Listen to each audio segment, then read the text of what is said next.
ये बात देश में बहुत है कि ऑपोजिशन स्ट्रांग नहीं है मोदी जी के खिलाफ, ऑपोजिशन स्ट्रांग नहीं हो पाया। इसका एक बड़ा कारण ये भी कि ऑपोजिशन के जो नेता हैं जो कैंपेन लीड कर रहे हैं, एक तरह से राहुल गांधी हैं, 2 दशक से ज़्यादा राजनीति में है, पर एक कुछ लोगों का कहना है कि वो मैच्योर उतना नहीं हो पाए। और कुछ लोग ये भी कहते हैं कि शायद राहुल गांधी सबसे बड़ा एक एसेट है बीजेपी का, क्योंकि वो ऐसी अब बयान देते हैं कि आपको उससे और एमुनिशन मिलता है कांग्रेस को एक्सपोज करने के लिए। आपको लगता है राहुल गांधी की जो ये कमी है उसका देखिए, फायदा? मैंने अभी तक आपके एक भी प्रश्न का जवाब किसी व्यक्ति के संदर्भ में नहीं दिया है। आपने व्यक्तियों का नाम लिया है, मैं उससे परे होकर के बात करूंगा और मुझे वो अब मेरी मर्यादाओं का पता है। तो मैं किसी के नाम का अपने उल्लेख किया, इससे मुझे कोई लेना देना नहीं। मैं जनरल वे में आपको जवाब दूंगा।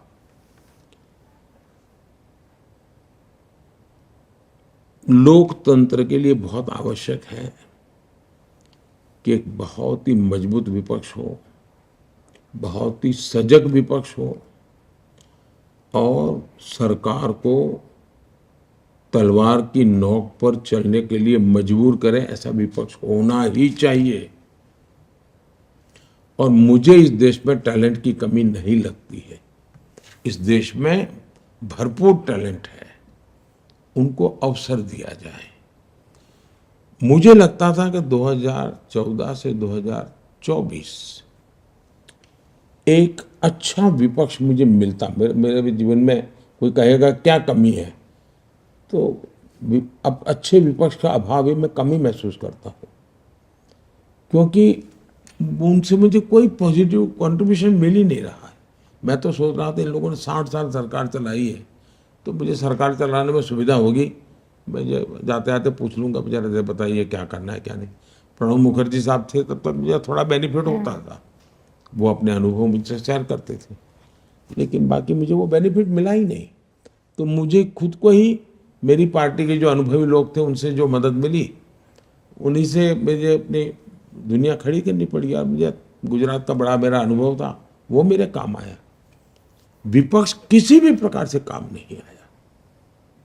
और नकारात्मकता इतनी कि देश हित के अत्यंत महत्वपूर्ण निर्णय जो कभी उनकी खुद की पार्टी के मैनिफेस्टो में है, वही आज उनको पॉलिटिकली बेनिफिट लेने के लिए उसे उल्टा करना, ये चीज मैं समझता हूं कि चिंताजनक है। लेकिन मैं इस बात से सहमत हूं कि भारत जैसे लोकतंत्र में मजबूत विपक्ष होना चाहिए, सक्रिय विपक्ष होना चाहिए और बहुत ही वेल ट्रेड, वेल इन्फॉर्म्ड विपक्ष होना चाहिए। इसका लाभ होता है जी। मैं गुजरात में था सीएम, मेरे यहाँ विपक्ष में जो लोग थे, लेकिन सभी सीएम वगैरह बैठते थे तो उसका एक दबदबा रहता था जी, और उसका लाभ होता था। हाउस में ट्रेजरी बेंच के लोग भी इधर उधर होते नहीं थे जी, उसका बेनिफिट होता था। अभी तो हालत ऐसी नहीं है जी। मेरे दिल में एक दर्द है ये।